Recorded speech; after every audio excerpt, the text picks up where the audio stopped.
Greetings, Japan fans. In today's show, we are going to be talking about human skills.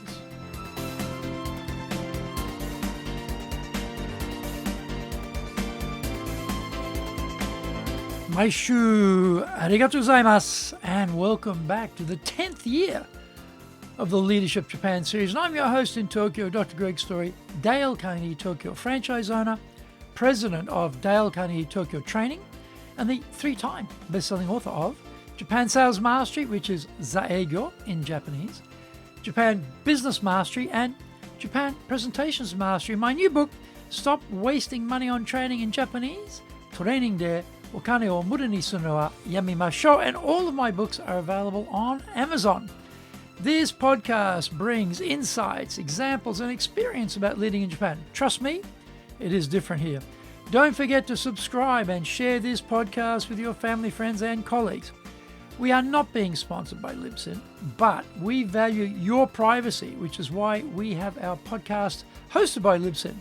Unlike many other hosting organizations, Libsyn have a strict policy that does not allow access to your private information by anyone.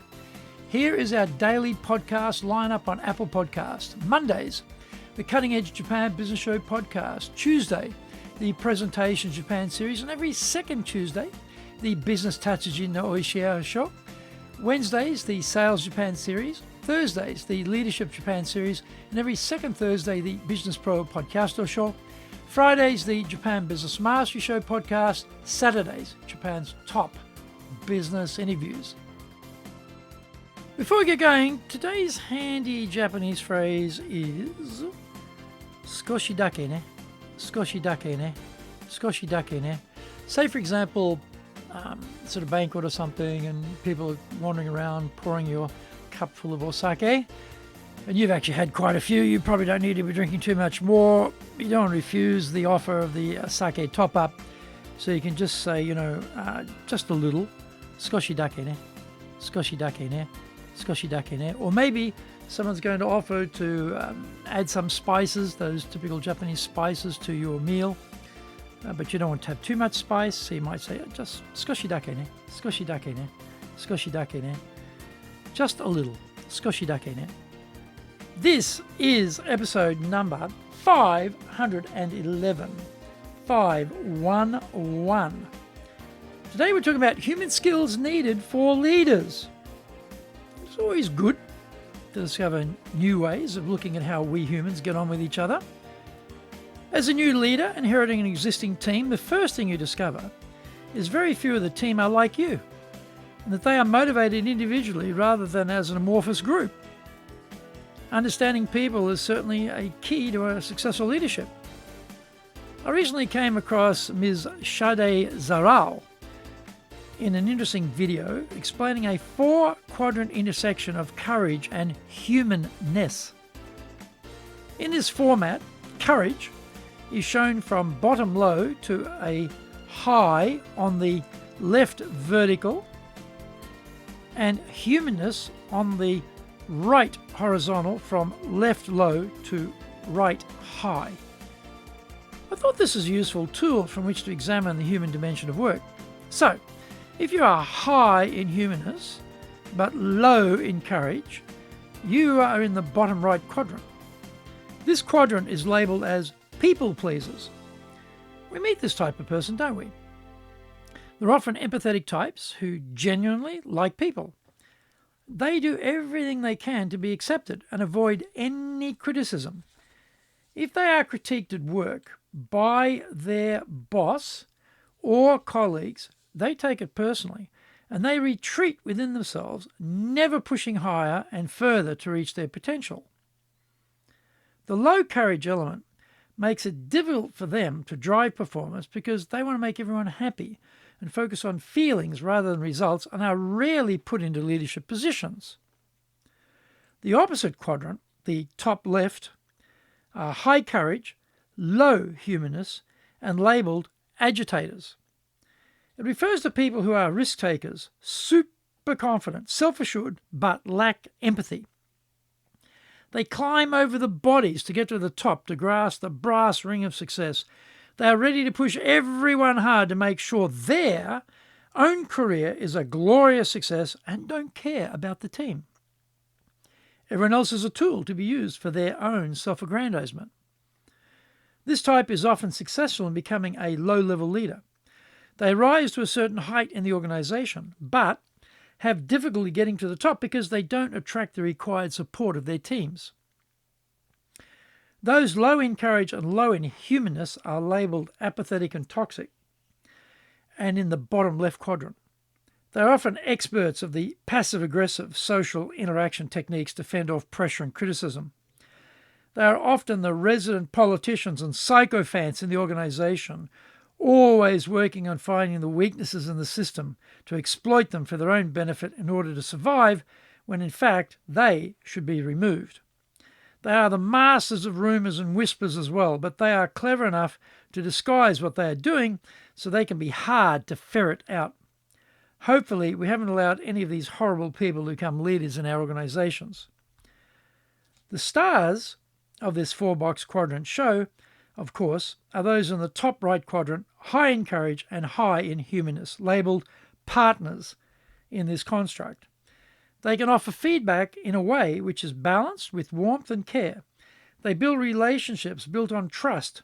And these are the types of people who can unite teams and lead the organization forward. Find out more when we come back from the break.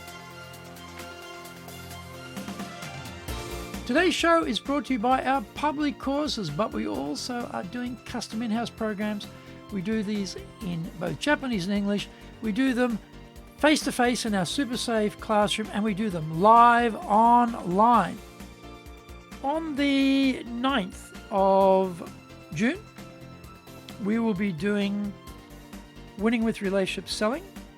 This is an excellent sales program.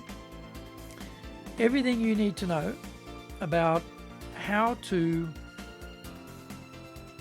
convince the buyer they can trust you, find the way to have a good relationship with the buyer, overcome doubt, overcome skepticism.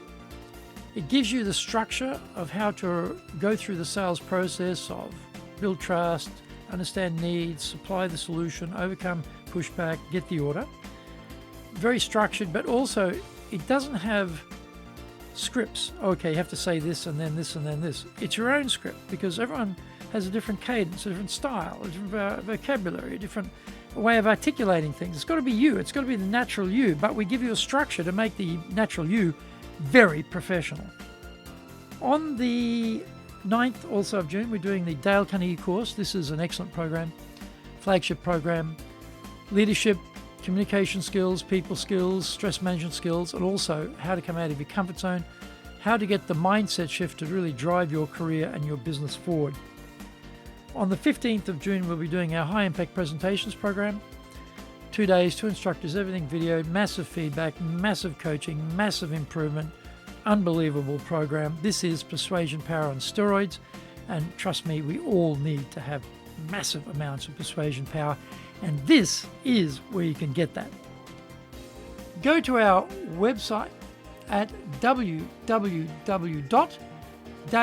D-A-L-E, -Carnegie, CARNEGIE.co.jp. Get my best-selling books, Japan Sales Mastery, which in Japanese is Zaegyo. This is the Bible for selling in Japan. Japan Business Mastery, Japan Presentations Mastery, plus Stop Wasting Money on Training, which in Japanese is Training de Okane o Muru ni Sunu wa Yamimashou, and all are available on Amazon. If you like learning by watching videos, we have nearly 2,000 there for you at Tokyo, Japan, Dale Carnegie TV on YouTube. We release 3 TV shows every week on YouTube. The Cutting Edge Japan Business Show, that's the premier business show on Japan every Monday, Tokyo time. Fridays, we have the Japan Business Mastery Show, and on Saturdays, we release Japan's top business interviews, where I interview leaders from small and medium enterprises all the way up to the corporate captains of industry on one topic, leading in Japan. Every second Thursday, we release the Business Pro Television Show. You can email me at greg.story@dalecarnegie.com.